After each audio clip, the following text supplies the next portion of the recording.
அனைவருக்கும் ஆத்மா வணக்கம். மீண்டும் ஒரு மருத்துவ பதிவு.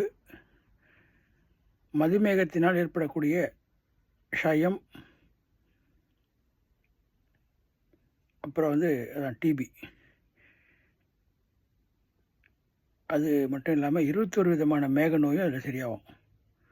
21 விதமான மேக நோய், மதுமேகம் அதில் சேர்ந்துருக்கும். அதோடு சேர்ந்தது தான் மதுமேகம். 21 விதமான மேகத்தில் ஒரு மேகம் தான் மதுமேகம். அந்த 21 விதமான மேகமும் குணமாகும், ஷயமும் குணமாகும் இந்த மருந்து சாப்பிட்டா. அந்த மாதிரி ஒரு காம்பினேஷன் இது.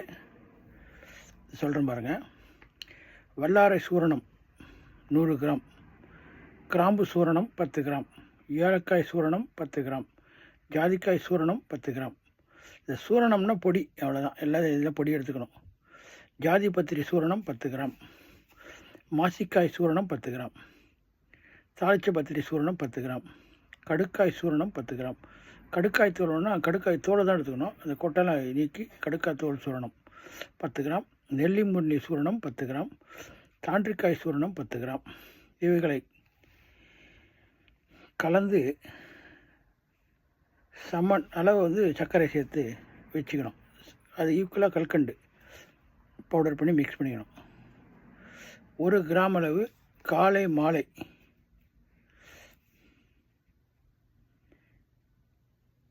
அளவு காலை மாலை 100 மில்லிகிராம் அபிரேக் பாஷ்பத்தோடு சேர்த்து வெண்பூசணி நெய்யில் கலந்து சாப்பிட்லாம். வெண்பூசணி நெய்யில் கலந்து சாப்பிட்ணும்.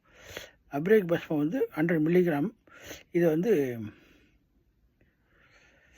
ஒரு 1/4 டீஸ்பூன் இந்த மேற்கொண்ட சூரணம், இது ரெண்டுத்தையும் ஒன்றா மிக்ஸ் பண்ணி சாப்பிட்ணும். பிஃபோர் ஃபுட், சாப்பாட்டுக்கு முன்னாடி.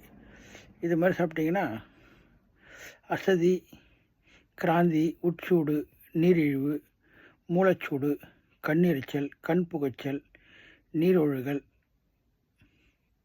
உடம்பு அப்படியே குறைஞ்சி போயிடுதில்ல, மெலிஞ்சி போயிடும், அந்த உடம்பு மெலிதல், மதுமேகம், ஷயம் தீரும்.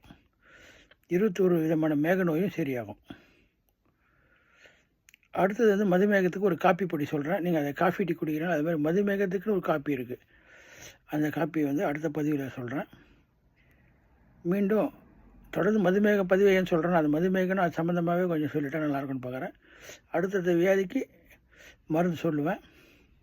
இதெல்லாம் உங்களால் செய்ய முடியலன்னா எனக்கு நீங்கள் என்கிட்ட தொடர்பு கொண்டீங்கன்னா நான் உங்களுக்கு நானே செஞ்சு கொடுப்பேன்.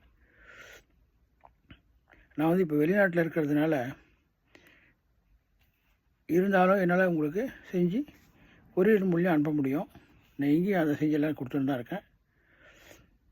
நான் தற்சமயம் ஆஸ்திரேலியா மெல்பர்னில் இருக்கேன். உங்களுக்கு அப்படி தேவைப்பட்டாலும் நம்ம தமிழ் மக்கள் எங்கே யாருக்கு எந்த நோய் சம்மந்தமாக பிரச்சனை இருந்தாலும் எனக்கு நீங்கள் ஃபோன் செய்யலாம். என்னால் முடிஞ்ச இந்த மருத்துவ ஆலோசனை கொடுக்க தயாராக இருக்கேன். பல வருடங்களாக குழந்தை இல்லைனா கூட நான் சொல்கிற மருந்தை வாங்கி நீங்கள் சாப்பிட்டீங்கன்னா கண்டிப்பாக உங்களுக்கு குழந்தை பிறக்கும். இப்போ நாம் சொல்கிற முறையெல்லாம் பார்த்தீங்கன்னா என்னுடைய சொந்த சுயக்கருத்தோ சொந்த முறையோ கிடையாது. எல்லாமே என்னுடைய ஆத்ம ஞானகுரு சுவாமி சிவபிரகாசம் அவருடைய முறை தான். அதை தான் நான் சொல்லிகிட்டு இருக்கேன். அது என்னுடைய கருத்தெல்லாம் சொல்லும் பொழுது அது நம்ம சுயமாக நம்ம எதுவும் சொல்லிட முடியாது. குருவுடைய அனுகிரகம்லாம் நம்ம சுயமாக சொல்ல முடியாது. அவங்களுடைய அனுகிரகத்தினால அவங்க சொல்லிய பாடத்தை தான் நான் உங்களுக்கு இந்த பதிவில் போடுறேன். நீங்கள் இதை கேட்டு பயனடையலாம். மீண்டும் அடுத்த பதிவில் பார்க்கலாம். அனைவருக்கும் ஆத்மா வணக்கம்.